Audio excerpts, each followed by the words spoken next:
But are we powerless? What actions can we take along with casting our anxieties and focusing on that which is good? First action that we can take, of course, is prayer, which we've already done today, but we've not exhausted prayer by the prayer that I prayed earlier in the service. Prayer. We must become people of prayer.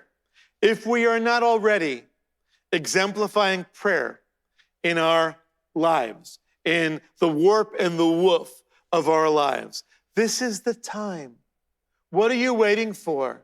What greater crisis, aside from external warfare, could our nation be engaged in, other than right now being rent apart? Families dividing.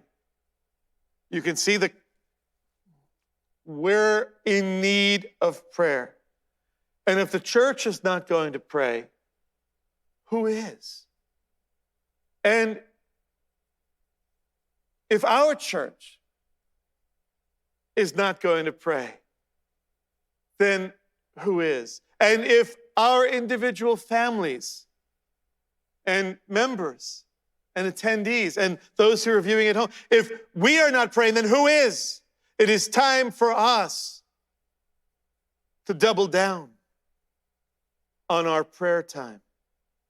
And that may be including fasting for some of us. That may be including purposeful, scheduled prayer times. If you have a hard time praying by yourself, find yourself a prayer partner to keep it focused. And quantity is not always best. Prayers are not better for being long, nor are prayers more easily heard by God by an increase in our volume, as if God is hard of hearing. Prayers can be quiet. Prayers can be silent. Prayers can be whatever. We need to pray. Before we go searching for a solution, before we go gossiping about the latest piece of evidence that we've heard about and the latest injustice that has been reported, let us first proceed our conversation with prayer. Say, that sounds horrible, Lord. And if it's true, Lord, will not the judge of all the earth do right? Lord, save our nation. Lord, save our republic.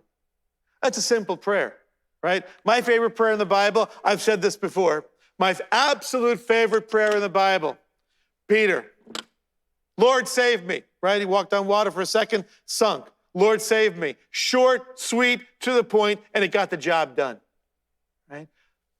That's my personal preference. Some of you have longer preferences. But short or long, loud or silent, prayer. 1 Timothy 2, 1 and 2. I urge that entreaties and prayers, petitions and thanksgivings be made on behalf of all men, for kings and all who are in authority, specifically praying for our leadership, for our government, so that we may lead a tranquil and quiet life in all godliness and dignity. So we must, when we face the crisis that we're in, the vision that we're in right now, there is no more important issue that we can be praying for than the kings and all who are in authority. In America, we the people, of the people, by the people, for the people, our government, we are the ones who are to be prayed for, and we are the prayers and the prayees, right? Because we have a representative government. And so whether those in Congress, those in the state level of government, those in the national level of government, the Senate, or the president himself and his cabinet, and all of those in authority, we must pray. Paul urges, it doesn't just say, by the way, it would be nice. He says, I urge that entreaties and prayers, petitions and thanksgiving be made for our government, our leadership.